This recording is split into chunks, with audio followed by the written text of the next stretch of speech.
I want to tell you about the worst trade I ever made. It was about an year into my journey, and I was so sure about direction. I would spend hours analyzing the charts. I just knew I was right. So I did what a lot of traders do when they feel overconfident.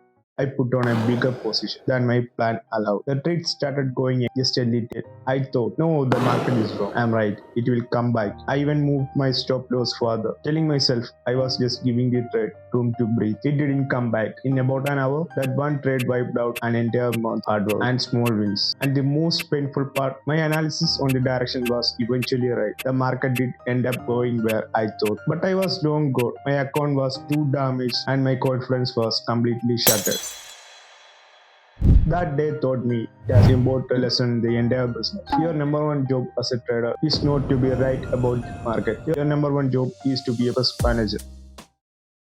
We are building our defense. You can have the best strategy in the world, but if you don't manage your risk, you will fail. It's not a question of if, it's a question of when. The market will always present you with opportunities to lose control, and if you don't have a rigid, unbreakable set of rules, your emotion will take over. Today we are building those rules. This is the golden rule. It's the one that will save your career. The 1% rule, all it means you are never ever allowed to lose more than 1% of your trading capital.